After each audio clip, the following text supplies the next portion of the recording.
Hello.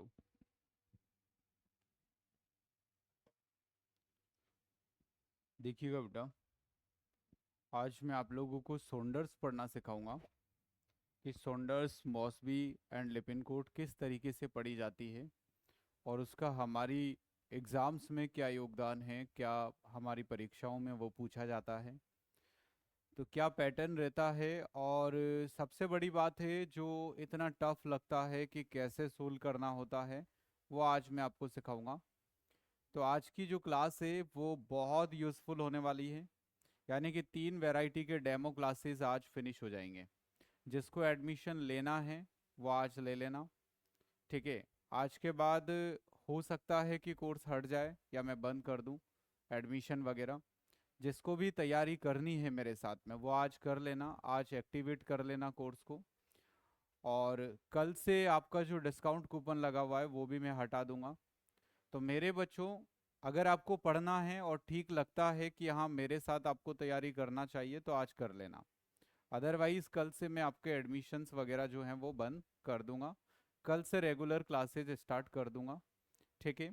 आज समझिएगा कि सॉन्डर्स, मॉसबी, लिपिनकोट और एक हमने पीआर यादव लिया और कुछ हमने आपको मोस्ट सेलेक्टेड थ्योरी के टॉपिक्स आपको लूँगा। इस तरीके से ये वो कोर्स है जो कि किसी भी एग्ज़ाम को क्रैक करवा सकता है। ठीक है। बस आपको सही अपने ब्रेन का इस्तेमाल करके और तैयारी शुरू करना है, पढ़ाई शुरू करना है। घर पे बैठ कर के आम खाने से या बैठे बैठे सोचते रहने से एग्ज़ाम क्रैक नहीं होते। एग्ज़ाम क्रैक करने के लिए बहुत मेहनत करनी पड़ती है। और आपके पास एक ऐसा मेहनती टीचर है जो कि आपके लिए कुछ भी कर सकता है और आपको किसी भी लेवल तक तैयार कर सकता है। उसके बाद भी अगर आप में मेंटल रिटार्डेशन वाली बीमारी है तो फिर आप अपनी मेंटल रिटार्डेशन वाली बीमारी को आगे बढ़ाइएगा। आपको पढ़ाई की ज़रूरत नहीं है। फिर आप यही पूछते रहते हैं, सर जॉब कैसे लगती है, सर क्या होता है, सर क्या होता है, सर कैसे होता है, सर कैसे पढ़ाई करूं, सर सॉन्डर्स करूं कि मौसबी करूं, सर पीआर करूं कि टारगेट करूं। बस यही भेजा पच्ची आप ज़िंदगी भर करते रहना। और मेरे बच्चों, इस तरीके से हम लोगों को जॉब नहीं मिलेगी। जॉब लगना है तो मेहनत करनी पड़ेगी, पढ़ाई करनी पड़ेगी। या बैठे बैठे सपने देखने से जॉब नहीं लगती है। तो आज मैं आप सबको यही कहना चाहूँगा कि आप सब लोग जो हैं, अगर दिमागदार ठीक ठाक है आपके अंदर ब्रेन और डिसीजन मेकिंग आपकी सही है तो आप डिसीजन लीजिए। और शक्ति क्रैश कोर्स 2025 का मेरा सबसे यूनिक क्रैश कोर्स है जो कि फुल बैच से भी ज़्यादा पोटेंशियल रखता है। यानी कि फुल बैच में जितना ना सीख पाओ आप, उससे कई गुना ज़्यादा पोटेंशियल रखता है। और इसके लिए मैं अपने आप को झोंक रहा हूँ। कोई छोटी मोटी बात नहीं है। इतना कुछ पढ़ाना, इतना कुछ कवर करवाना, ये इम्पॉसिबल सा लगता है। लेकिन हर उस इम्पॉसिबल काम को मैंने अपनी क्षमताओं से पॉसिबल किया है, जो कि भविष्य में पहले पास्ट में लोगों को इम्पॉसिबल लगते थे, उनको पॉसिबल किया है। और ये भी एक मैंने बहुत बड़ा चैलेंज लिया है, इसको भी मैं अपने आप को कमिटमेंट कर चुका हूँ, पूरा करने की कोशिश करूँगा। और इतना शानदार तरीके से मैं कवर करूँगा कि मेरे बच्चों, जो भी इसको पढ़ लेगा उसकी जॉब निश्चित लग जाएगी। इससे ज़्यादा मैं कुछ नहीं कहना चाहता, बाकी आपका खुद का डिसीजन है। ठीक है। मैंने तो आपने लॉन्च किया उसी दिन तभी कर लिया था, बहुत बढ़िया डिसीजन है ये आपका। और दिमाग की बात है। तो चलिएगा, आज हम बात करते हैं। सबसे पहला चैप्टर मैं आज लूँगा, सबसे टफ चैप्टर, न्यूरोलॉजी। देखिएगा बेटा, नर्वस सिस्टम। और नर्वस सिस्टम के अंदर मैं आपको सीजर पे बात करूँगा आज, सीजर डिसऑर्डर। तो सीजर डिसऑर्डर में सबसे पहली बात यह आती है कि एएनएस चेंजेस क्या होते हैं। एएनएस चेंजेस, जैसे पहली बात आती है ANS changes in seizure. Seizure में ऑटोनॉमिक नर्वस सिस्टम से रिलेटेड क्या चेंजेस आते हैं। तो ऑटोनॉमिक नर्वस सिस्टम के दो पार्ट होते हैं, सिंपैथेटिक नर्वस सिस्टम और पैरासिम्पैथेटिक नर्वस सिस्टम। तो जो सिंपैथेटिक नर्वस सिस्टम होगा ना डियर, इसके फंक्शन बढ़ जाएंगे। जैसे ही सिंपैथेटिक नर्वस सिस्टम के फंक्शन बढ़ेंगे, हार्ट रेट बढ़ जाता है पेशेंट का, अगर किसी को सीजर आ रहा है, सर पीडीएफ अपलोड नहीं कर रहे आप, पीडीएफ अपलोड हो तो रहा है यार, और कहाँ अपलोड चाहिए तेरे को पीडीएफ? सत्या, सब्जेक्ट की क्लास डेली होगी क्या? हाँ डेली क्लास होगी तभी कोर्स होगा भाई, ठीक है। तो सब कुछ हो रहा है, संडे को टेस्ट होगा, अब इससे ज़्यादा क्या जान दूं मैं अपनी। NS changes in seizure, seizure में ऑटोनॉमिक नर्वस सिस्टम के क्या चेंजेस आते हैं? तो मैं ये बात समझाना चाहता हूँ, जैसे इमेजिन करिएगा कि एक पेशेंट को सीजर आ रहे हैं, सीजर आ रहे हैं तो उस टाइम पर उसकी बॉडी में क्या वेरिएशन आ जाएंगे जो एक नॉर्मल पर्सन में नहीं रहेगा और सीजर के टाइम पर होगा। तो एक तो हार्ट रेट उसकी बढ़ जाएगी, पहला चेंज टैकीकार्डिया होगा। दूसरा चेंज उसके प्यूपिल बड़े हो जाएंगे। थर्ड चेंज होगा उसकी बॉडी पर स्वेटिंग आएगा। चौथा चेंज बॉडी पूरी पैलोर हो जाएगी, पैलोर और फ्लशिंग हो जाएगा। फ्लशिंग का मतलब, पैलोर का मतलब जो हमारी बॉडी पे ये हल्का पिंकनेस होता है ना, हमारी बॉडी का कलर पिंक होता है, तो पिंक कलर जो है डियर वो कलर उड़ जाएगा और कलर एकदम फ्लश आउट हो जाएगा, तो इसे कहते हैं अपन फ्लशिंग। और सिक्रेशंस बढ़ जाएंगे। तो क्या क्या इंक्रीज होता है? बात समझने वाली ये है कि सपोज करो एक पेशेंट को सीजर आ रहे हैं अब सीजर में क्या क्या इंक्रीज हो जाएगा? तो उसकी हार्ट रेट इंक्रीज होगी, उसके प्यूपिल इंक्रीज होंगे, उसके सिक्रेशन इंक्रीज होंगे, उसकी बॉडी पर स्वेटिंग बढ़ जाएगा, उसकी बॉडी पेलोर हो जाएगी, फ्लशिंग हो जाएगा। अब जब क्वेश्चन बनता है बहुत तगड़ा, चाहे मैचअप बने, क्वेश्चन का पैटर्न कुछ भी हो सकता है, चाहे से आपसे मैचअप करवाएगा तो भी बात क्लियर है, या आपसे वो एमसीक्यू पूछेगा, या आपसे वो एक्सेप्ट करके पूछेगा, तो इसमें से एक ऑप्शन चेंज कर देगा, ठीक, एक्सेप्ट में देगा तो। या फिर आपसे वो मल्टीपल रेस्पॉन्स क्वेश्चन एमआरक्यू पूछेगा, एमआरक्यू जिसे हम कहते हैं सिनेरियो बेस, ऐसा कुछ भी पूछेगा। या फिर आपसे वो सिंगल लाइनर पूछे, सिंगल लाइनर, या फिर आपसे एग्जाम में फिल इन द ब्लैंक्स पूछे, फिल इन द ब्लैंक्स, किसी भी वैरायटी का क्वेश्चन किया जाए आपके पास में इस तरह का पैटर्न होगा। जैसे मैं इससे अब ये सारी वैरायटी के क्वेश्चन आपको बना करके एक सैंपल दे रहा हूं, ध्यान से सुनना और समझना। जैसे सबसे पहला हम मैचअप बनाते हैं, हम ये कहेंगे कि NS changes in the seizure, ठीक, और इधर लिखा होगा हार्ट रेट कॉलम ए के अंदर, और कॉलम बी में लिखा होगा इंक्रीज। दूसरा यहां पर लिखा होगा प्यूपिल, कॉलम बी के अंदर लिखा होगा कंस्ट्रिक्टेड या डायलेटेड, ठीक। इस तरीके से आपका मैचअप वाला क्वेश्चन बन जाएगा, आपको सही चॉइस मैच करके आंसर फाइंड आउट करना पड़ेगा। दूसरा पैटर्न बनेगा एमसीक्यू, सिंपल सा एमसीक्यू बनेगा, changes of autonomic nervous system in case of seizure, और ऑप्शन 4 आएंगे, pupil constricted wrong answer, diaphoresis या increased sweating correct answer, bradycardia wrong answer, body colour note changes, flushing और pallor absent, flushing और pallor wrong answer. तो answer क्या सही गया? Answer हमने इसमें से किस में से उठा लिया? यहां से, ठीक। फिर अगर आपके पास में एक्सेप्ट आया तो which of the following are the autonomic nervous system related clinical feature in case of seizure? Option 1 मिला, लास्ट में लिखा एक्सेप्ट को छोड़कर। पहला ऑप्शन आया स्वेटिंग, सही है। दूसरा ऑप्शन आया है पैलोर एंड फ्लशिंग, सही है। तीसरा ऑप्शन आया है टेकिकार्डिया, सही है। चौथा ऑप्शन आया है ओलिगुरिया, जो कि नहीं होगा। एक्सेप्ट, आंसर क्या आ गया? Fourth option. नेक्स्ट पैटर्न हमारा क्या हो सकता है, MRQ, multiple response question. Question आया, which of the following are the clinical feature related to autonomic nervous system in seizure, select all that apply. Option 1 मिला आपको ब्रेडिकार्डिया, नहीं सेलेक्ट करेंगे। ऑप्शन 2 मिला आपको टैकीकार्डिया, सही टिक कर देंगे। ऑप्शन 3 मिला आपको बर्निंग सेंसेशन, नहीं आएगा। ऑप्शन 4 मिला आपको पॉलीयूरिया, नहीं आएगा। ऑप्शन 5 मिला आपको पेलोर फ्लशिंग, सही आएगा। ऑप्शन 6 मिला डियर आपको सिक्रेशंस इंक्रीज्ड, तो सही आएगा। सिक्रेशन डिक्रीज्ड, तो नहीं आएगा। तो ऐसे वो क्वेश्चन जिसमें एक से ज्यादा ऑप्शन सही होते हैं उसको हम मल्टीपल रेस्पॉन्स क्वेश्चन यानी कि MRQ कहते हैं।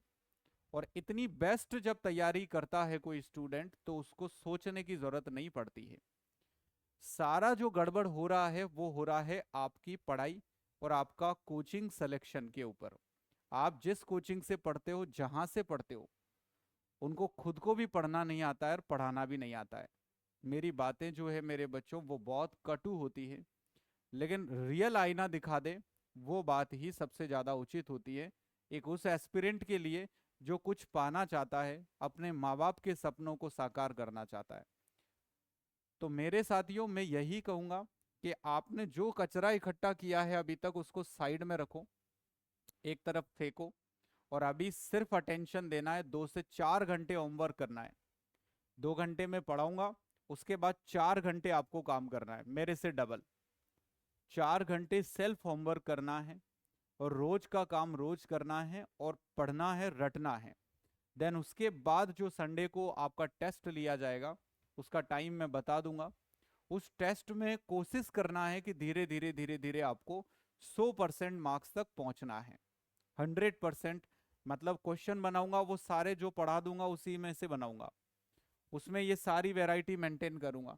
तो आपको क्वेश्चन जो करना है इतना सटीक तैयारी कर लेना है, आपको इतना सटीक याद कर लेना है कि जो मैं 100 क्वेश्चन दूंगा 100 के 100 आप सही करने की एबिलिटी अपने अंदर लेके आ जाओ। यही फॉर्मूला है। ऐसा काम अपन को 2 महीने 3 महीने करना है, जब जाकर के अपनी जॉब निश्चित श्योरिटी से मैं कह दूंगा। और मेरा जो लक्ष्य है वो ये है कि इस बैच में जितने स्टूडेंट्स को पढ़ा रहा हूं एक सिंगल स्टूडेंट भी ऐसा नहीं बचना चाहिए जो जॉब ना लगे।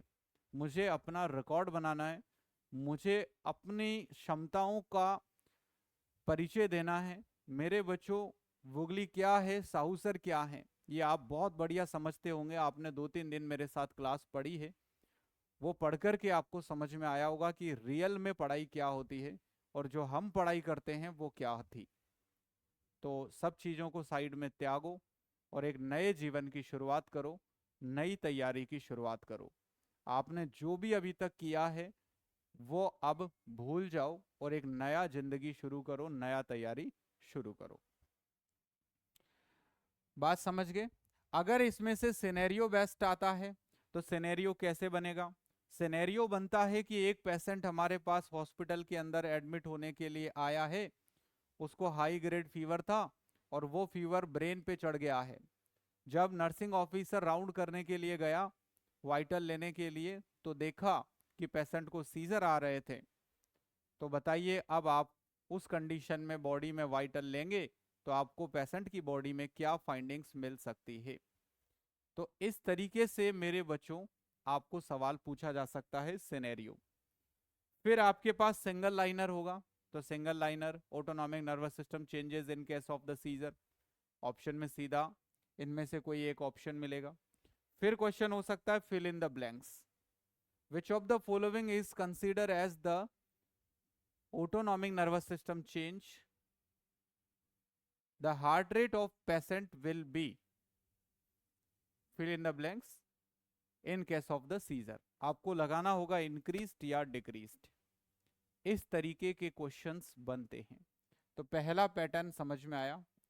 दूसरा क्वेश्चन करिए, फर्स्ट क्वेश्चन सेकंड क्वेश्चन करिए। Most priority in case of seizure. Seizure में मोस्ट इंपॉर्टेंट प्रायोरिटी सबसे पहली सेफ्टी, और दूसरी प्रायोरिटी होगी एयरवे। पहली प्रायोरिटी सेफ्टी, यानी कि पेशेंट यदि अगर स्टैंडिंग है तो उसको जमीन पे लेटाइएगा। अगर बेड की जो रेलिंग्स हैं वो डाउन है तो आप करिएगा। बेड बहुत हाई पोजीशन में है तो उसको लो करिएगा। पेशेंट की बॉडी पे टाइट कपड़े हैं तो उनको लूज करिएगा। लूज कपड़े करने से एयरवे मेंटेन होगा। सिक्रेशंस आ रहे हैं तो साइडलाइन पोजीशन दीजिएगा। तो which is your priority in case of seizure? तो दो ही बातें हमेशा याद रखनी है प्रायोरिटी जब भी पूछी जाए। पहली प्रायोरिटी सेफ्टी को देना है ताकि ब्रेन को कोई हेमरेज या इंजरी ना हो जाए। सेकंड प्रायोरिटी आपको देना है एयरवे को। Do you understand? एयरवे के लिए साइड लाइन पोजिशन आपको मेंटेन करना है। ठीक है सत्या, सिलेक्शन करवा दो। गूगली गूगल से भी ऊपर होगा और ये निश्चित आपकी बात जो है सत्या वो सत्य होगी। यहाँ जितने बच्चे मैंने इस बैच में एडमिट किए हैं वो एक एक स्टूडेंट मतलब यूं समझो कि मेरे लिए किसी डायमंड से कम नहीं है। मैं वो टीचर नहीं हूं जो सिर्फ और सिर्फ पढ़ाने पे बिलीव करता है।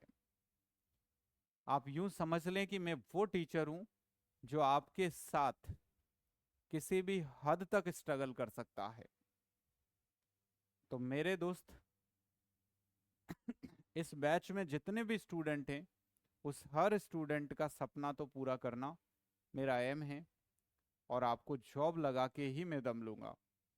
बस आप वो हरकतें मत करना जिससे कि मेरा विश्वास टूटे और मुझे पता ही नहीं रहे कि आप वो काम नहीं कर रहे हो जो मैंने कहा है। पहले आपको ये वादा भी करना पड़ेगा कि जो काम रोज का आपको मिलेगा वो उतनी ही ईमानदारी से करना है जितनी ईमानदारी से मैं कर रहा हूं। ठीक है ना? आपको वो बात का ध्यान रखना पड़ेगा। अब देखिएगा, अगर आपसे क्वेश्चन करे एग्जामिनर कि यार अब आप तो ये बताओ सीजर में फर्स्ट एक्शन क्या लेते हैं अपन। फर्स्ट एक्शन तो सबसे पहला फर्स्ट एक्शन होगा बेड को लो करना। अगर पेशेंट एडमिट है और उसको सीजर आ जाए तो बेड को लो कर देना। साइड रेल को अप करना है और साइड लाइन पोजीशन हमें पेशेंट को दे देना है। हमारे पास क्वेश्चन होगा ईजी, इलेक्ट्रोएन्सेफेलोग्राम। इलेक्ट्रोएन्सेफेलोग्राम जब भी हमें लेना हो पेशेंट का तो सबसे पहला काम होगा हेयर्स को शैम्पू करना। हेयर को शैम्पू करने के बाद पेशेंट का ध्यान हो कि 8 घंटे कम से कम पहले वो कोई कैफीन वाली चीज ना पिए, चाय और कॉफी, स्पेशली कॉफी। और कम से कम 24 घंटे पहले वो सेडेटिव ना ले और no sleep require before night. एक रात पहले उसको सोने नहीं देना है, नो स्लीप मेंटेन करना है। तो आप ये समझिएगा कि इलेक्ट्रोएन्सेफेलोग्राम सीजर पेशेंट को कितनी सीवियरिटी के सीजर हैं, उसके अंदर जो ब्रेन में वेव्स बन रही हैं उनको असेस करने के लिए हम ईजी करते हैं। तो ईजी के लिए पेशेंट को प्रिपेयर करना है तो हेयर को शैम्पू करेंगे, 8 घंटे पहले कैफीन वगैरह स्टॉप करेंगे, अल्कोहल या सेडेटिव 24 घंटे पहले बंद कर देना है। बिफोर 1 नाइट पेशेंट को नो स्लीप मेंटेन करना है। First action after just easy, easy हो जाए मान लो तो ईजी के बाद फर्स्ट एक्शन क्या लेना है? तो पेटेंट एयरवे मेंटेन करना सबसे ज्यादा इंपॉर्टेंट प्रायोरिटी होती है जस्ट आफ्टर ईजी। क्या यदि अगर मैं इस तरीके से आपको सॉन्डर्स, लिपिनकोट एंड मॉसबी अगर पढ़वाता हूं, याद करवाता हूं मेरे पैटर्न से, मेरे हिसाब से, तो अब आप किसी भी गाइड को उठा के सोल्व करना। इसके बाद ये 4 लाइंस याद करने के बाद आपको कोई भी तकलीफ नहीं आने वाली, आप कहीं भी नहीं रुकेंगे। Do you understand? हाँ, 100% नहीं, 200% फॉलो करना है।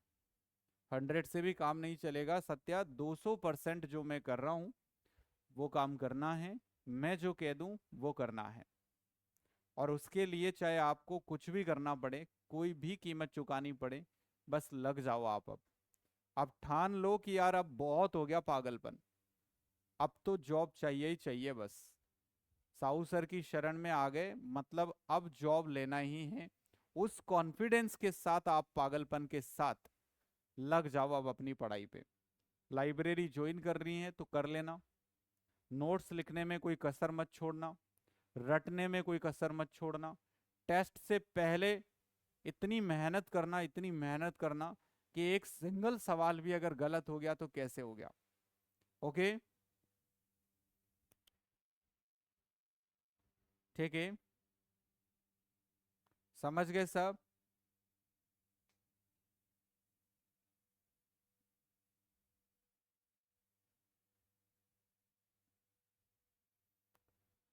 दीपिका 10 साल हो गए नर्सिंग किए हुए, अब वो वाली जो दिक्कत थी वो खत्म हो जाएगी। बस आप शुरू करो, मैं इतना बोलूंगा आपको कि आप शुरू करो, फॉलो करो। इंपॉर्टेंट सीजर डॉक्यूमेंटेशन, एक बात बहुत जबरदस्त होती है कि जब सीजर आता है तो उसमें सीजर वाले पेशेंट में सबसे महत्वपूर्ण या इंपॉर्टेंट डॉक्यूमेंटेशन क्या होता है। सीजर वाले पेशेंट के लिए इंपॉर्टेंट डॉक्यूमेंटेशन रहता है सीजर का ड्यूरेशन, कि कितनी देर तक सीजर आए हैं। This is very important documentation जो अपने को बरकरार रखना है, नोट करना है पेशेंट की हिस्ट्री में, पेशेंट की जो फाइल रहेगी उसमें। ओके, डाउट का बता दो, अभी पूछ सकते हैं कि हाँ पूछ सकते हैं, कोई दिक्कत नहीं है, लाइव चैट में आप सारे डाउट पूछ सकते हैं। अगर किसी भी तरह का डाउट आए आपको, जैसे 2 क्लासेस अभी पढ़ी, उनमें जो टॉपिक्स पढ़ाए हैं उनमें से किसी भी टॉपिक से रिलेटेड कोई भी डाउट हो, आप मेरे से लाइव चैट में लिख दीजिएगा, मैं आपके डाउट को ले लूंगा। अब पेशेंट को अगर इंजरी हो जाए, मान लो सीजर पेशेंट को इंजरी हो जाती है, तो सबसे मेन इंपॉर्टेंट बात होती है सिग्नल कोड को चेक करना। सिग्नल कोड वो चीज होती है, बेल एक तरह से, जो पेशेंट के पास रखी होती है। अगर कोई इमरजेंसी जैसी सिचुएशन लगती है तो पेशेंट इससे सिग्नल देता है और आपको अटेंड करना होता है। तो जब इंजरी हो जाए तो मेन यहां पर प्रूफ क्या होगा, मेन प्रूफ, मेन प्रूफ रहेगा कि भाई आप ध्यान रख रहे थे पेशेंट का, वो होगा signal code. Generalised postictal phase ends, postictal phase किसे कहते हैं, जिसमें सीजर खत्म होते हैं, सीजर का एपिसोड एंड हो जाता है, उसको हम कहते हैं पोस्टिक्टल। तो पोस्टिक्टल फेज के अंदर मेरे बच्चों जनरलाइज्ड पोस्टिक्टल फेज किस फीचर के साथ एंड होता है, लास्ट में जब सीजर एंड होता है तो पेशेंट कंफ्यूज रहता है, confusion. Okay, and memory loss, memory loss, ये दो बातें हमें देखने को मिलेगी। इस मेमोरी लॉस को कहा जाता है रेट्रोग्रेड एमनेसिया। रेट्रोग्रेड एमनेसिया क्यों बोला गया, क्योंकि अभी जो घटित हुआ, सीजर आया, वो सीजर का पेशेंट को बिल्कुल भी पता नहीं होता है, इसलिए इस एमनेसिया को, इसे कहते हैं रेट्रोग्रेड एमनेसिया, यानी मेमोरी लॉस और कंफ्यूजन। तो आप ये समझ लीजिएगा कि जनरलाइज्ड पोस्टिक्टल फेज जो होगा, सीजर का एपिसोड एंड होगा, which symptom, which finding will be present in the patient, or with the which symptom the postictal phase ends, तो उस कंडीशन में आप कहेंगे रिट्रोग्रेड एमनेसिया या मेमोरी लॉस। क्लियर है। Now the priority in postictal phase, जब seizure end होता है, पोस्टिक्टल फेज में होता है पेशेंट, उस समय प्रायोरिटी क्या होगी, तो उस समय पर प्रायोरिटी होगी डियर, मेंटेन द एयरवे और ब्रीदिंग, यानी कि ए बी सी, इसमें एयरवे और breathing will be our priority. तो जब भी कभी किसी पेशेंट को सीजर आएगा, तो सीजर में जब पेशेंट पोस्टिक्टल फेज में होगा, तो पोस्टिक्टल फेज में हमारी प्रायोरिटी क्या होगी, पेशेंट को एयरवे और ब्रीदिंग मेंटेन करवाना। बात यहां तक सबको क्लियर है। सत्या का मैं डाउट ले लेता हूं। Difference between mitochondria and mitochondrion. Free ribosome कहाँ पर प्रोटीन सिंथेसिस करता है? आपने बताया फ्री राइबोसोम प्रोटीन सिंथेसिस नहीं करते हैं, बट मैंने ऐसा क्वेश्चन पढ़ा है जिसमें बताया है free ribosome outside of cell protein synthesis करते हैं। और मेरे फादर को सीजर आते थे, उसका ब्रेन हेमरेज हो गया था। हाँ, ब्रेन हेमरेज हो जाता है अगर सीजर आ रहे हैं, टेम्परेचर बढ़ता है सीजर में, बीपी बढ़ता है, हार्ट रेट बढ़ती है, और यदि अगर समय पर उसको अटेंड नहीं किया गया तो ब्रेन की जो वेसल्स होती हैं वो रप्चर हो जाती है। अब बात करता हूं मैं सत्या की। देखिए, न्यूक्लियस और न्यूक्लियन, न्यूक्लियस और न्यूक्लियोलस, यानी कि अगर मैं सेल की बात करता हूं तो ये न्यूक्लियस, इसके अंदर ये न्यूक्लियोलस, तो ये क्या हो गया? न्यूक्लियस। और ये क्या हो गया? न्यूक्लियोलस। ठीक। इसी तरीके से मेरे बच्चों ये क्या हो गया? माइटोकॉन्ड्रिया। और दूसरी बात हम यहां पर कह रहे हैं माइटोकॉन्ड्रियन। तो मेरे बच्चों जो अनडेवलप्ड माइटोकॉन्ड्रियाज हैं, जो फुली डेवलप्ड नहीं है, माइटोकॉन्ड्रिया की छोटी ग्रेन्यूल्स हैं, that will be mitochondrion. Understand? Second thing हम यहां कहते हैं कि राइबोसोम। तो राइबोसोम सेल के बाहर नहीं, सेल के अंदर ही होता है। और ये एंडोप्लाज्मिक रेटिकुलम, इस पर जो राइबोसोम अटैच्ड है वो प्रोटीन सिंथेसिस करता है। फ्री राइबोसोम्स प्रोटीन सिंथेसिस नहीं कर सकता। और फ्री राइबोसोम कहां होगा? तो साइटोप्लाज्म में ही होगा, आउटसाइड सेल नहीं होगा। आउटसाइड सेल तो क्या है? पूरी बॉडी में क्या है? अरे बॉडी के हर सेक्शन में क्या है? सेल है। और सेल के बाहर सिर्फ क्या है? सेल के बाहर सिर्फ और सिर्फ इंटरस्टिशियल स्पेस है। इस तरह का बॉडी का एक सेक्शन देखिए आप, ये बॉडी का सेक्शन है ये। इस सेल के बाहर क्या होगा? बाहर या तो ये बीच बीच में इंटरस्टिशियल स्पेस है, इंटरस्टिशियल स्पेस, इसके अंदर होता है लिम्फ। क्या होता है? लिम्फ। और क्या है? तो ये ब्लड वेसल्स हैं। अब ना तो माइटो राइबोसोम ब्लड वेसल्स में होता है और ना इंटरस्टिशियल स्पेस में। जो भी राइबोसोम होता है वो सब कुछ सेल के अंदर ही होता है। अब दो वैरायटी यहां बना देंगे। जो राइबोसोम एंडोप्लाज्मिक रेटिकुलम के साथ अटैच है, रफ एंडोप्लाज्मिक रेटिकुलम हो गया, ये प्रोटीन बनाएगा, प्रोटीन फैक्ट्री कहेंगे। जो साइटोप्लाज्म में अभी ऐसे ही पड़ा हुआ है, that will called free ribosome. Clear है? तो यहां पर फ्री राइबोसोम का मतलब समझ में आ गया होगा। और ये प्रोटीन सिंथेसिस में ज्यादा कोई योगदान नहीं रखता है। प्रोटीन सिंथेसिस कब करेगा?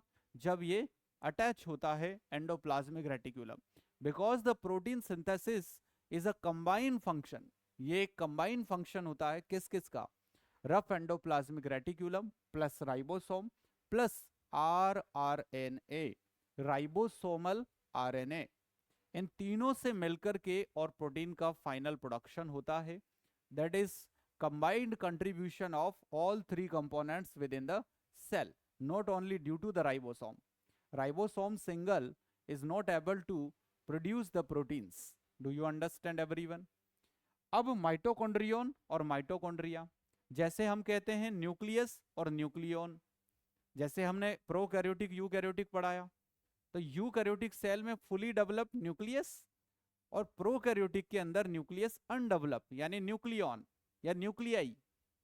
तो mitochondria and mitochondrion, these are the two different things.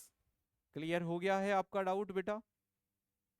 Reply दे दो मुझे कि बात पूरी परफेक्टली समझ में आ गई।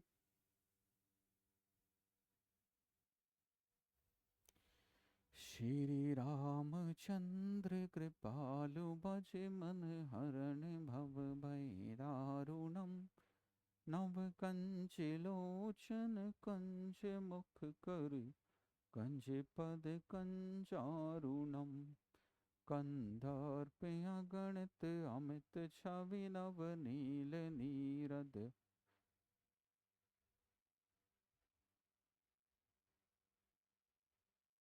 बट आपने बताया प्रोटीन सिंथेसिस में फर्स्ट प्रायोरिटी राइबोसोम को देनी है। हाँ तो सही है ना। अरे आपके, आप यूं समझो आपके घर में तीन लोग हैं, एक आप हैं, एक आपके पापा हैं और एक आपके चाचा हैं। अब तीनों मिलके काम करते हो। अब उसमें मेन काम करने वाले आपके पिताजी हैं। तो जब भी कभी पूछा जाएगा कि आपके परिवार का खर्चा कौन चलाता है, तो सबसे मेन मेन का नाम पहले आएगा। दूसरे नंबर पे आपके चाचा का आएगा, तीसरे नंबर पे आपका आएगा। तो अगर क्वेश्चन कहता है कि पहली प्रायोरिटी पे कौन आएगा तो राइबोसोम, दूसरी प्रायोरिटी पे कौन आएगा तो एंडोप्लाज्मिक रेटिकुलम, और तीसरी प्रायोरिटी पे आरआरएनए।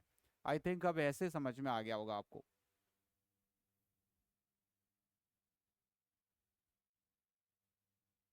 क्या free ribosome protein outside cell transport कर सकते हैं? नहीं कर सकते। राइबोसोम का काम नहीं होता है प्रोटीन को ट्रांसपोर्ट करना, प्रोटीन ट्रांसपोर्ट करने का काम गोल्जी अपरेटस का होता है।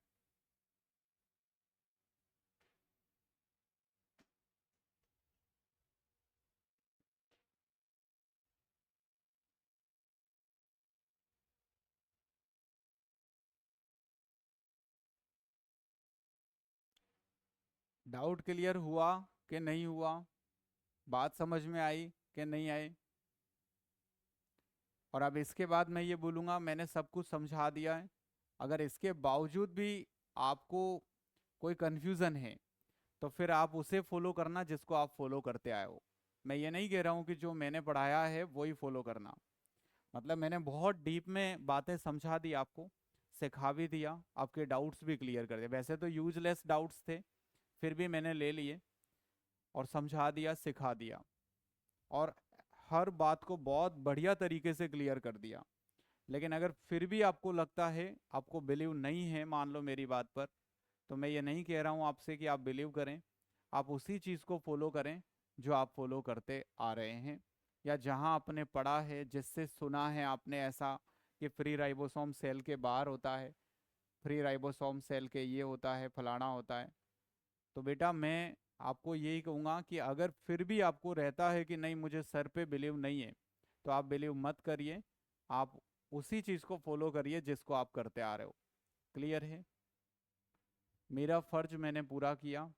और उसके बाद अगर आपको वाकई में पढ़ना है और जॉब ही लेना है, तो आप वो हर बात फॉलो करना जो मैं कह रहा हूँ। Okay.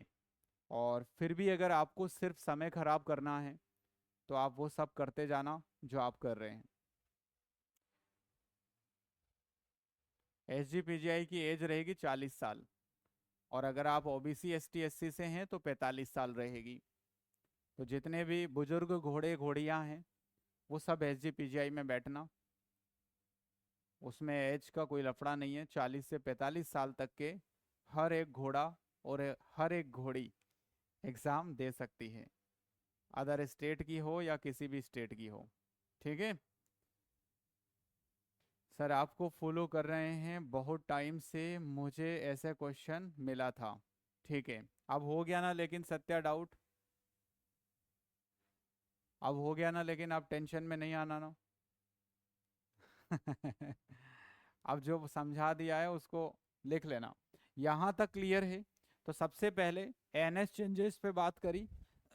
Scissor, heart rate, pupil sweating, most priority, फिर ईजी, फिर उसके बाद first action after EEG, then after seizure documentation. Injury अगर हो जाती है तो क्या सबसे बड़ा प्रूफ रहेगा? जनरलाइज पोस्टिक्टल फेज किसके साथ खत्म होता है तो कंफ्यूजन। प्रायोरिटी क्या रहेगी पोस्टिक्टल फेज में? तो एयरवे और ब्रीदिंग को मेंटेन करना। अब मुझे यहाँ तक पहले एक बार रिप्लाई दे दो कि जितना पढ़ाया है वो सब कुछ अच्छे से समझ में आ गया।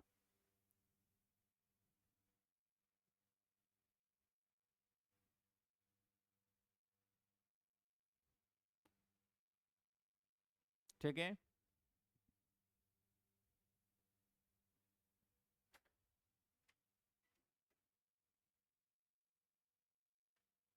बोलिए। हेलो? हेलो? हाँ नमस्कार। बीएससी नर्सिंग कोचिंग का अभी बैच जुलाई के आसपास शुरू होगा, उस टाइम आप कॉल कर लेना एक बार, है ना? हाँ जुलाई एंड तक शुरू करेंगे, अभी नहीं हो रहा क्योंकि 6 मंथ का कोर्स होता है उसका, है ना। ठीक है।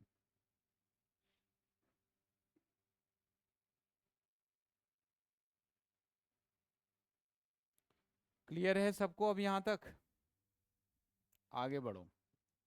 अब देखिए drug of choice in different type of seizure. Seizure अलग अलग टाइप के होंगे और उसमें ड्रग ऑफ चॉइस हमसे पूछी जाएगी। तो एक ट्रिक याद रखना, वाल इथोकार लो, वाल इथोकार लो, ऐसा ट्रिक याद रखना, वाल इथोकार लो। वाल का मतलब है वालप्रोइट। सीजर की ड्रग्स याद करवा रहा हूं, मतलब फार्माकोलॉजी में पढ़ा रहा हूं। और ड्रग ऑफ चॉइस तो कम से कम हमें पता हो सीजर में जो यूज होती है। वाल का मतलब वालप्रोइट। वालप्रोइट मेडिसिन जो है वो जनरलाइज्ड टॉनिक क्लोनिक सीजर के लिए ड्रग ऑफ चॉइस है। जनरलाइज्ड टॉनिक क्लोनिक सीजर यानी जीटीसीएस। ओके। मायोक्लोनिक के लिए और अटोनिक सीजर के लिए, इन तीनों सीजर में ड्रग ऑफ चॉइस सबसे आइडियल दवा है वालप्रोएट, मतलब वाल। फिर इथो, इथो का मतलब होता है इथोसक्सीमाइड। इथोसक्सीमाइड एब्सेंस सीजर के लिए सबसे उपयोगी दवा होती है। फिर कार, कार का मतलब है कार्बमेजेपिन। कार्बमेजेपिन फोकल सीजर के लिए ड्रग ऑफ चॉइस होता है, ये दवा पूछी जाती है। वालप्रोएट भी बहुत ज्यादा पूछा जाता है। और तीसरी दवा पूछी जाती है लो। लो का मतलब लोराजेपाम। लोराजेपाम दूसरी दवा डाइजेपाम भी होती है, लेकिन लोराजेपाम आइडियल है। ये स्टेटस एपिलेप्टिकस यानी कि सीजर की इमरजेंसी में यूज होती है। स्टेटस एपिलेप्टिकस में डाइजेपाम यानी कि बेंजोडाइजेपिन कैटेगरी की दवा है, और लोराजेपाम जो कि आईवी रूट से दी जाती है, इसलिए लोराजेपाम इसमें सबसे आइडियल दवा मानी जाती है। डाइजेपाम खिलाते हैं, लेकिन जब इमरजेंसी सिचुएशन होगी तो आपको आईवी स्टार्ट करना पड़ेगा, और आईवी स्टार्ट करने के लिए हमारे पास बेस्ट ऑप्शन है लोराजेपाम। इसलिए मेरे बच्चों लोराजेपाम स्टेटस इपिलेप्टिकस का ड्रग ऑफ चॉइस होता है। तो आज से ये सिंपल ट्रिक याद रखना होगा आपको। वाल इथो कार लो, वाल का मतलब वालप्रोइट, इथोसक्सीमाइड, कार्बमेजेपिन और लोराजेपाम जो कि आईवी रूट से सीजर की इमरजेंसी में हम स्टार्ट करते हैं, यानी कि बेंजोडाइजेपिन या lorazepam. Seizure lasting more than 5 minute, अगर सीजर 5 मिनट से ज्यादा समय के लिए आ रहे हैं और रिपीटेड विदाउट रिकवरी, बिना रिकवरी के ये बार बार रिपीट हो रहे हैं, तो इस वाली कंडीशन को हम सीजर का इमरजेंसी कहते हैं, स्टेटस इपिलेप्टिकस कहते हैं। तो स्टेटस इपिलेप्टिकस का मतलब क्या होता है? ऐसे सीजर जो 5 मिनट से भी ज्यादा समय हो गया और एंड ही नहीं हो रहे हैं, एंड होता है फिर सीजर आ जाता है। Do you understand? फेनिटोइन, आगे की दवा देखिए एक, फेनिटोइन। फेनिटोइन का सबसे फेमस क्वेश्चन होगा इसका साइड इफेक्ट, और फेनिटोइन का साइड इफेक्ट होता है जिंजीवल हाइपरप्लेसिया, यानी गम्स के अंदर हाइपरप्लेसिया होना। इसलिए इसका दूसरा क्वेश्चन पूछा जाता है कि which is the most important assessment या most important instruction to the patient when you are administering the phenytoin. तो फेनिटोइन में ओरल हाइजीन मेंटेन करना, दिस इज वेरी इंपॉर्टेंट। तो essential instruction for your patient to maintain the oral hygiene. Why? Because the phenytoin causes the gingival hyperplasia, क्योंकि patient में phenytoin क्या कर देता है? जिंजीवल हाइपरप्लासिया करता है। तो मेरे दोस्तों यहां तक की जितनी बातें करी है एकदम क्लियर है। ओके, सेम टू सेम तरीके से नोट्स बना करके और रट्टा फिनिशिंग चालू कर देना। हर बात को समझने के बाद याद रखना है, याद रहना चाहिए आपको। सिर्फ पढ़ना इज नॉट एनफ, आपको याद करना है, ठीक है ना। मतलब बिना देखे आपसे जब पूछा जाए सवाल तो आंसर आना चाहिए। नेक्स्ट आगे बढ़िएगा। सीजर की स्टेजेस के बारे में डेमोस्ट्रेशन करूंगा अब मैं, ध्यान से देखना आप। सबसे पहली सीजर की स्टेज होती है ओरा स्टेज। स्टेज 2 में पेशेंट अनकॉन्शियस हो जाता है। स्टेज 3 में पेशेंट को टॉनिक होता है, यानी कि मसल सख्त हो जाती है, मसल में स्टिफनेस आता है। स्टेज 4 में क्लोनिक होता है, मतलब झटके आना शुरू हो जाते हैं, बॉडी जर्क हो जाती है और शेक करती है। और फिर पोस्टिक्टल स्टेज में पेशेंट चला जाता है स्टेज 5 में। तो कुल मिला के सीजर की 5 स्टेज। सबसे पहला, जब किसी को सीजर आना होता है तो एकदम उसको फीलिंग होती है सीजर जैसी, यानी feeling of coming seizure. Seizure आने का जो महसूस हो रहा है, उसको फील हो रहा है, उसे कहते हैं ओरा। ओरा फेज का ड्यूरेशन 1 से 2 मिनट रहता है। 1-2 मिनट तक पेशेंट को ऐसा महसूस होता है अजीब सा। और इसमें परसेप्शन पेशेंट का जो है वो डिस्टर्ब हो जाता है। तो ओरा फेज स्टेज नंबर 1। ओरा फेज 1 से 2 मिनट रहेगा। सीजर आने का जो महसूस हो रहा है, फीलिंग हो रही है पेशेंट को, दिस इज कॉल्ड ओरा। ये स्टेज 1 है सीजर का। इस फेज में पेशेंट का परसेप्शन डिस्टर्ब होता है। सबसे मेन इसकी पहचान अल्टर्ड परसेप्शन। उसके जस्ट बाद पेशेंट बेहोश हो जाएगा, यानी कि patient may fall on the floor due to sudden loss of consciousness. एकदम बेहोशी हो गई और उसके कारण जमीन पे गिर सकता है। इसलिए सेफ्टी सबसे पहली प्रायोरिटी में सीजर के केस में कंसीडर करते हैं। तो पहली priority will be the safety. Why? Because in the second stage patient loses the consciousness, and due to loss of consciousness our client may fall on the ground. One thing, I am just feeling to come like that the seizure. My perception will be lost. This problem I feel up to 1 to 2 minutes. This is called aura. Then finally the loss of consciousness and I will fall on the ground. This is the unconsciousness. Stage 2. Then after the muscle stiffness will occurs, यानी कि उसके बाद muscles में जकड़न आ जाती है, loss of consciousness और प्यूपिल dilate और मसल में स्टिफनिंग होना, this is called tonic. Tonic का मतलब क्या होता है? मसल्स का सख्त हो जाना। और मसल सख्ती में रहेंगी, अकड़ जाएंगी, स्टिफ हो जाएंगी 20 से 30 सेकंड के लिए। और जो जबड़ा ब्लॉक हो जाएगा, जो फिक्स हो जाएगा, मसल स्टिफ हो जाएंगे, रिजिड हो जाएंगी। तो जो का स्टिफनेस होना, जो का फिक्स होना कौन सी फेज में होगा? तो टॉनिक फेज में। मसल का सख्त हो जाना, इसका मतलब है टॉनिक का मतलब है। मसल स्टिफनेस किसका मतलब है? टॉनिक का स्टेज मतलब है। कितने सेकंड के लिए टॉनिक रहता है? तो 20 से 30 सेकंड टॉनिक रहता है। कितना? 20 से 30। बेहोशी तो हो ही गई, मसल में स्टिफनेस भी आ गई, ओके। और प्यूपिल डायलेट हो गए। तो प्यूपिल डायलेट हो जाना, मसल स्टिफ हो जाना, मसल में सख्ती आ जाना, जो फिक्स हो जाना। इस समय आपको मुंह में कुछ भी नहीं डालना है, बत्तीसी मिल जाएगी। मतलब जो फिक्स का मतलब बत्तीसी मिल जाना। तो मुंह में आपको ना तो फिंगर डालना है और ना कोई ऑब्जेक्ट, ना कोई इंस्ट्रूमेंट, ओके। अब चलते हैं, उसके बाद पेशेंट को झटके आना शुरू होता है। झटके आना शुरू होता है यानी बॉडी में जर्किंग होता है, शेकिंग होता है। बॉडी में जर्किंग या शेकिंग होना, इसे कहते हैं क्लोनिक फेज।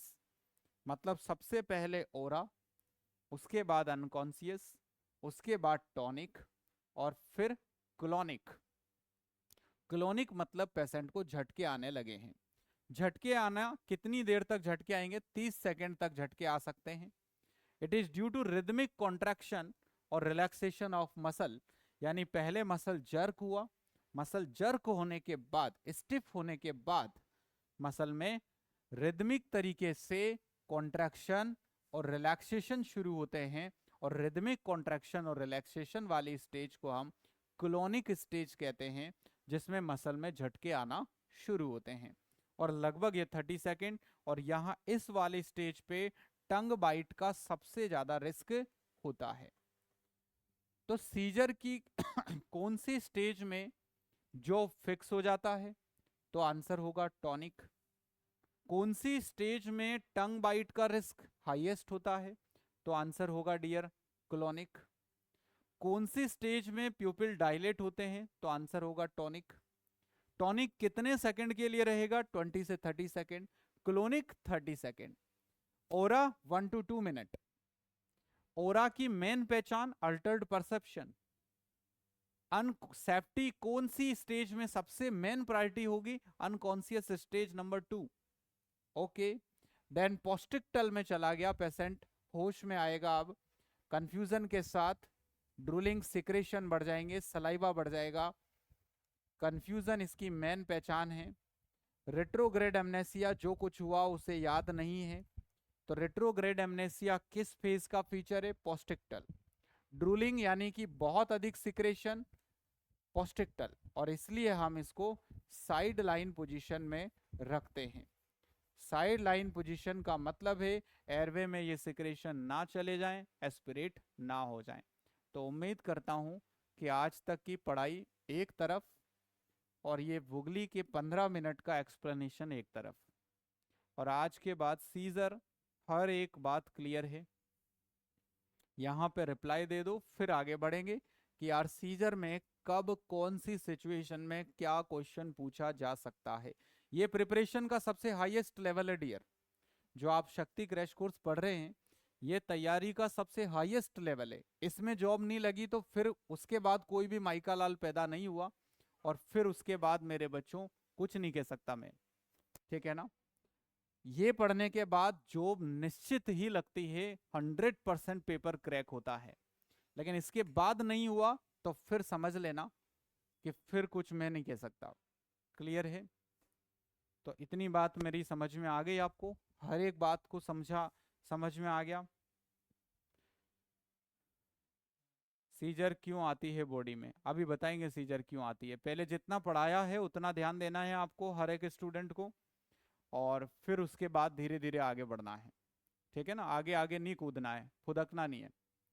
जितना पढ़ाया है उतना समझना है, और उतना समझ करके उसको याद करना है। जो नहीं पढ़ाया है वो अभी बात नहीं करनी है, और जितना मैं पढ़ाऊंगा बस उतना ही आपको पढ़ना है। अननेसेसरी फालतू आलतू चीज़ें भी आपको डिस्कस नहीं करनी है, समय खराब नहीं करना है, ठीक है। जो जरूरी है वो सब मैं पढ़ाऊंगा, जो जरूरी नहीं है उसको हटा दूंगा, स्किप कर दूंगा। तो जो जरूरी नहीं है वो इस कोर्स में डिस्कस नहीं होगा, जो जरूरी है वो सब डिस्कस होगा। ओके, चलो अब अपन आगे बात करते हैं सीजर का क्लासिफिकेशन।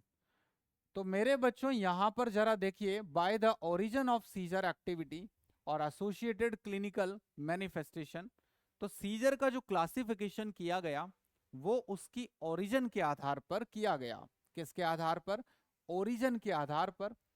दूसरा, उसके अंदर जो क्लिनिकल फीचर आते हैं उनके आधार पर सीजर को क्लासिफाई किया जाएगा। जरा देखते हैं। तो मेजर कैटेगरी सीजर में दो ही होती है, एक पार्शियल सीजर जिसे फोकल सीजर भी कहा जाएगा, इसका दूसरा नाम होता है, और दूसरा जनरलाइज्ड सीजर जिसको ग्रांडमाल सीजर भी कहा जाएगा, या जनरलाइज्ड टॉनिक क्लोनिक सीजर भी कहा जाएगा। तो हमारे ब्रेन के अंदर जो न्यूरोकेमिकल में डिस्टर्बेंस होता है, यदि वो ब्रेन के किसी एक ही हेमिस्फीयर में, दो हेमिस्फीयर है राइट और लेफ्ट, यदि अगर ब्रेन के किसी एक ही हिस्से में न्यूरोकेमिकल्स का सिक्रेशन डिस्टर्ब हुआ है तो उसे हम पार्शियल या फोकल सीजर कहेंगे। वन हेमिस्फीयर इसमें इन्वॉल्व होता है। लेकिन यदि होल ब्रेन, पूरे ब्रेन के अंदर न्यूरोकेमिकल्स का डिस्टर्बेंस होता है, न्यूरोट्रांसमीटर्स का डिस्टर्बेंस होता है, तो इसे हम कहते हैं जनरलाइज सीजर या ग्रैंडमेल सीजर। आप यूं समझें कि हमारा बॉडी चल कैसे रहा है, तो ब्रेन से क्या होता है, न्यूरोट्रांसमीटर रिलीज होते हैं। न्यूरोट्रांसमीटर कहाँ जाता है? मसल्स पे जाता है, और मसल्स पे जाने के बाद टॉनिक, क्लोनिक, ऑरा या बेहोशी होता है। एकदम मसल का कोऑर्डिनेशन डिस्टर्ब होता है, उसी को सीजर के। सीजर कोई बीमारी नहीं है, पहली बात ये समझना आप। सीजर कोई बीमारी नहीं है। सीजर का कारण फीवर भी हो सकता है। सीजर का कारण एसिड बेस इम्बैलेंस भी हो सकता है। सीजर का कारण ब्रेन की टॉक्सिसिटी भी हो सकती है। सीजर का कारण रोड एक्सीडेंट भी हो सकता है। सीजर का कारण कोई न्यूरोलॉजिकल प्रॉब्लम हो सकता है। इंक्रीज्ड आईसीपी इसका कारण हो सकता है। तो सीजर कोई डिजीज नहीं है। सीजर किसी न किसी प्रॉब्लम के कारण होने वाला एक एबनॉर्मल इमरजेंसी कंडीशन है, जो कि पेशेंट की डेथ का कारण बन सकता है। तो seizure is not a disease. Do you understand? तो यहां पर आप बात समझिए कि पार्शियल और जनरलाइज्ड। पार्शियल सीजर तब बोला जाएगा जब ब्रेन के एक ही हेमिस्फीयर के अंदर ये होता है। ओके सत्या, अब मुझे बताओ आप, फेब्राइल सीजर क्या होता है? आपने जबरन फालतू बात लिखी ना आगे आगे, मतलब फुदकने वाली प्रॉब्लम ठीक नहीं हो रही ना आपके, जिसको पढ़ा रहा हूं उस पर कंसंट्रेट नहीं है, आगे आगे बात लिखी ना। फेब्राइल सीजर का मतलब अब मुझे सत्या बताएगा। सत्या, फेब्राइल सीजर का मतलब बताओ।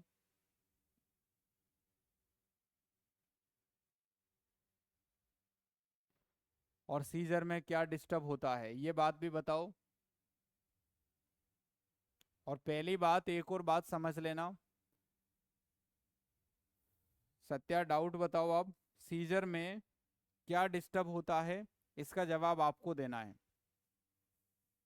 कितना टेम्परेचर पे होता है? फीवर में तो सबको ही पता है, फेब्राइल सीजर कहते हैं, फीवर में आ जाए सीजर उसको।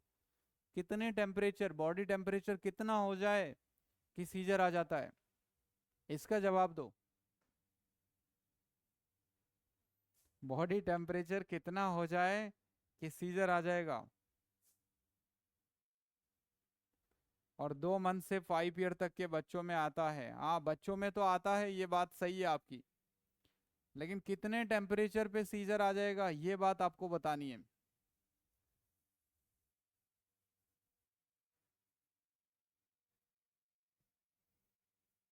ठीक।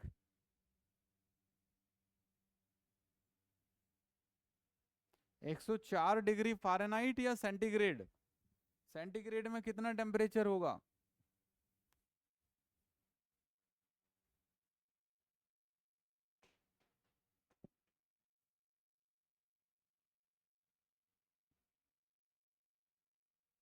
सेंटीग्रेड में कितना होगा?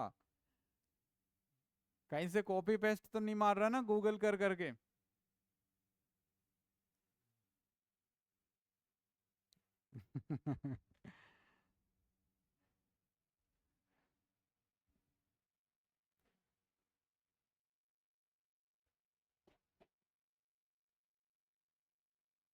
और क्या करोगे आप ऐसे केस में जब किसी को फेब्राइल सीजर आ रहे हैं? अगर मान लो किसी को फेब्राइल सीजर आ रहे हैं तो फिर क्या करोगे आप?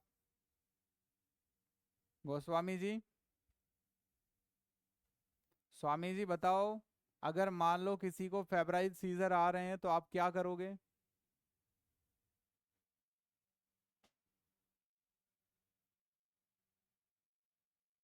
कैसे मैनेज करोगे उसको?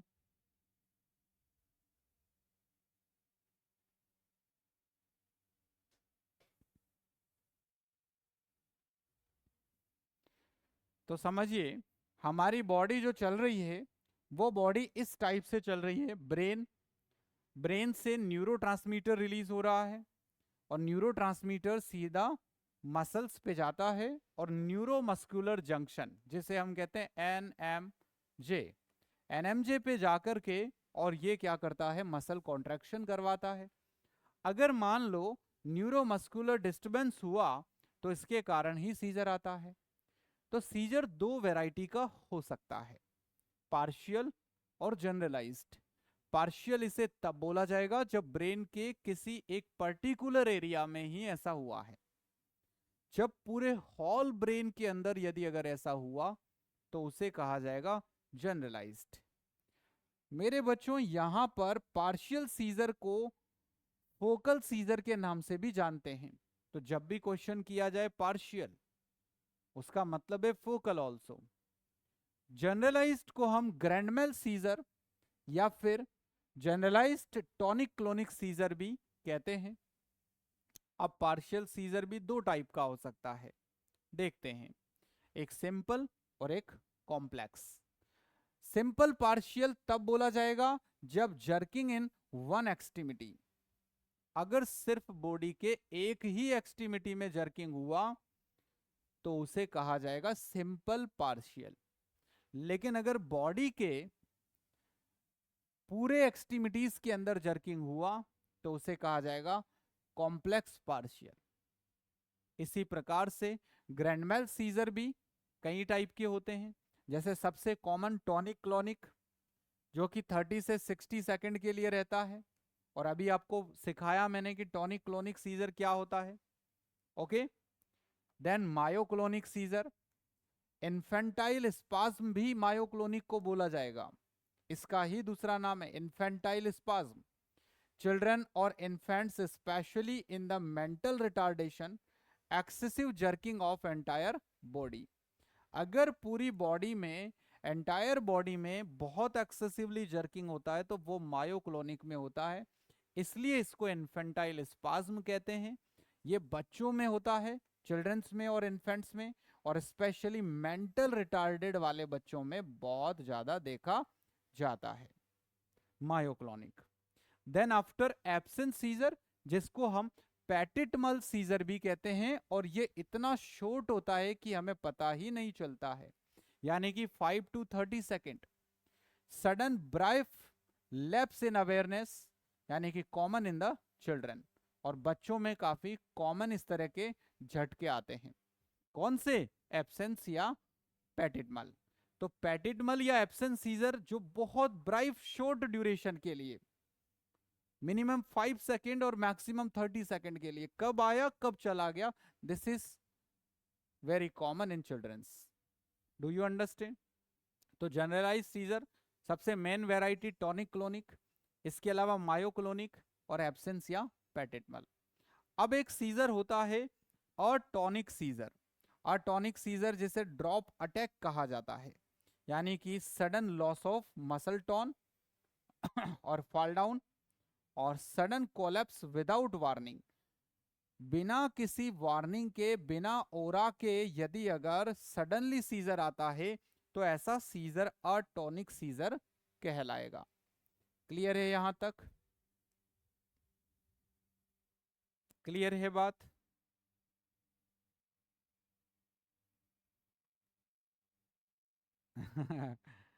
राकेश ने सही जवाब दिया, कोल्ड स्पंजिंग करेंगे और एक पीसीएम का 1 ग्राम इंजेक्शन लगा देंगे।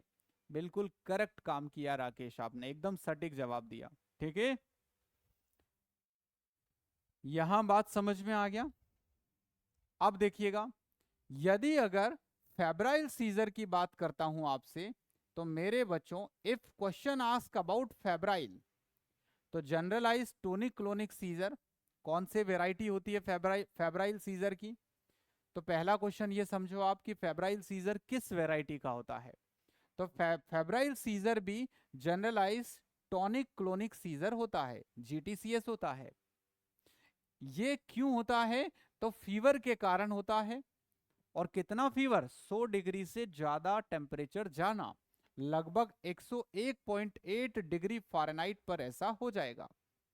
ओके, हमारी बॉडी का टेम्परेचर नॉर्मली 98.6 डिग्री फ़ारेनहाइट या 37 डिग्री सेंटीग्रेड। यदि अगर हमारी बॉडी का, चिल्ड्रंस में स्पेशली, बॉडी टेम्परेचर 101 या स्पेशली 100 से ज्यादा पे भी डेंजर सिचुएशन हो जाती है, सीजर आ जाता है, फेब्राइल सीजर आ जाता है।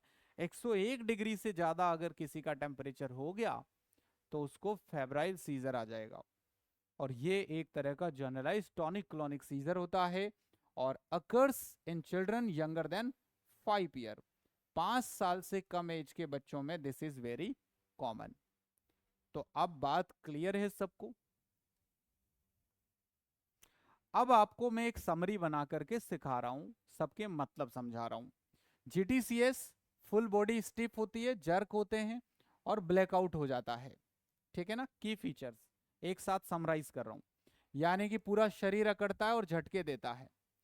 एब्सेंट सीजर मतलब स्टेरिंग फॉर फ्यू सेकंड, थोड़ी सेकंड के लिए स्टेरिंग होता है, मतलब बॉडी में ट्रेम्बल टाइप से होता है। कुछ सेकंड्स तक घूरना और जवाब न देना, ये स्टेरिंग होना।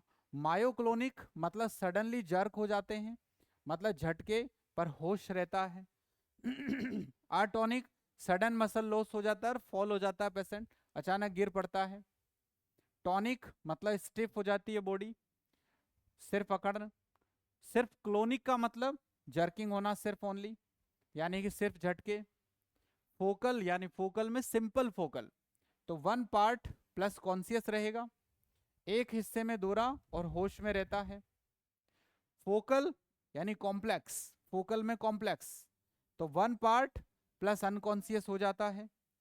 ओके, एक हिस्से में दोहरा और होश नहीं रहता है। देन स्टेटस इपिलेप्टिकस यानी कंटिन्यू सीजर 5 मिनट से ज्यादा, और दोहरा रुक नहीं रहा है, कंटिन्यू आता जा रहा है। तो ये था मेरे बच्चों सारे जितने भी पढ़े उसका एक साथ समरी। तो उम्मीद करता हूं कि आप सबको पढ़ने का और पढ़ाने का जो एक नया तरीका आज दिया है वो आपको समझ में आ गया। कल से मेरी रेगुलर क्लासेस शुरू हो जाएंगी। समझा देता हूं। मैं सबसे पहले टारगेट मैं अटैक कर रहा हूं, सबसे पहले फोकस करवाऊंगा आपको इस गाइड पर, जिससे कि हम बेसिक पूरा सिलेबस कवर करेंगे। दूसरे नंबर पे मैं कुछ सेलेक्टेड थ्योरी के टॉपिक्स आपको पढ़ाऊंगा, थ्योरी नहीं पढ़ाऊंगा, वरना आप ऐसा एक्सपेक्टेशन करने लग जाओ कि मैं आपको पूरा थ्योरी बैच पढ़ाऊंगा, ऐसा नहीं करूंगा। फिर मैं आपको सॉन्डर्स, मॉसबी एंड लिपिनकॉट, इनको मैं पढ़ाऊंगा। मतलब इनमें से भी ये मत समझ लेना कि मैं इनको सोल्व करवाऊंगा, ऐसा नहीं करूंगा। मैं इनमें से वो कवर करूंगा जो मुझे लगेगा कि हाँ ये एग्जाम में आ सकता है, और जो मेरी नॉलेज के हिसाब से, मेरे 12 साल के अनुभव के हिसाब से ठीक होगा, वो मैं इसमें कवर करूंगा। फिर मैं आपका संडे को टेस्ट लूंगा, ठीक है, और टेस्ट उन्हीं क्लासों में से लूंगा जो मैं आपकी वीक में करवाऊंगा। इस पैटर्न से मेरे बच्चों आपकी तैयारी में 2 से 3 महीने चलेगी। इससे पहले मेरे से कोई काम नहीं होगा, 2 से 3 महीने में होगा। एनाटॉमी से लेकर के मेडिकल, सर्जिकल, फंडा, फार्मा, ऑब्स्टेट्रिक सब कुछ होगा। ठीक है, इस तरीके से हम आगे बढ़ेंगे।